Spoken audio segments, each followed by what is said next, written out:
భారత్ 180 న్యూస్కి స్వాగతం. అనంతపురం జిల్లా రాయదుర్గం నియోజకవర్గ సమన్వయకర్త మెట్టు గోవిందరెడ్డి వైఎస్ఆర్సీపీ నాయకులు కార్యకర్తలతో సమావేశం నిర్వహించారు. ఈ సందర్భంగా ఆయన మాట్లాడుతూ ఈ నెల 18వ తేదీ జరగబోయే సార్వత్రిక ఎన్నికల సిద్ధం కార్యక్రమానికి ముఖ్యమంత్రి వైఎస్ జగన్మోహన్ రెడ్డి రానున్నారని, ఈ సభకు నియోజకవర్గం నుంచి భారీ ఎత్తున జనాలు తరలి రావాలని పిలుపునిచ్చారు. ఈ కార్యక్రమంలో రాష్ట్ర రైతు విభాగ ప్రధాన కార్యదర్శి గౌని ఉపేందర్ రెడ్డి, జిల్లా అధికార ప్రతినిధి మాధవరెడ్డి, మండల కన్వీనర్ హోన్నే మల్లికార్జున, బోర్వేల్ నాగిరెడ్డి, ఊలుగప్ప, జడ్పీటీసీలు, ఎంపీపీలు, సర్పంచులు, వైఎస్ఆర్సీపీ నాయకులు, కార్యకర్తలు పాల్గొన్నారు. 11 తారీఖు ఉంది.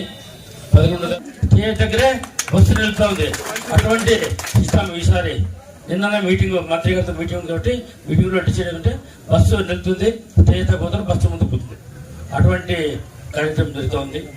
ఇంకోటి చెప్పాలి, ఇప్పుడంతా బతకాలని తెలుసు, మాకంత బాగా తెలుసు కాబట్టి మీకంటే మేము సీనియర్ దాకా అంతా ఇంకా మేము జూనియర్ దాకా కాబట్టి నేను చెప్పేది ఏమో తెలుసుకుందంటే, నేను రాజకీయంలో దాదాపు 20 సంవత్సరాలు, ఒకసారి ఎమ్మెల్యేగా, ఒకసారి ఎమ్మెల్సీగా, ఒకసారి ఎమ్మెల్యే ఓడిపోయినా, ఒకసారి గెలిచినా, ఒకసారి రెండుసారి ఎమ్మెల్యేగా ఓడిపోయినా, తర్వాత ఎమ్మెల్సీ గెలిచినా, ఇప్పుడు ఏపీసీ చైర్మన్గా రెండోసారి కూడా చైర్మన్గా పదవిలో ఉన్నాను. దాంతోపాటు ఈ నియోజకవర్గం ఇన్ఛార్జ్గా ఉంది. కాబట్టి నా యొక్క డ్యూటీ ఏమంటే మీకు అందరికీ తెలుసు, ఎటువంటి ఆశయాలంటే ఎటువంటి ఆశ లేని వ్యక్తి, మనకేమి కావాలో అనేది ఎప్పుడు కూడా ఆశ లేదు. ఎప్పుడన్నా మా ఏపీఎస్సీ చరిత్రలో 33 సంవత్సరాల్లో ఒక్క న్యాయ పైసా తీసుకోకుండా, ఒక టీ తాగకుండా చైర్మన్గా 10 సంవత్సరాలు, 5 సంవత్సరాలు ఎమ్మెల్యే కూడా, ఎమ్మెల్సీ కూడా. అప్పుడేమైందంటే జనంలో ఎటువంటి సంబంధాలు ఉండేవి.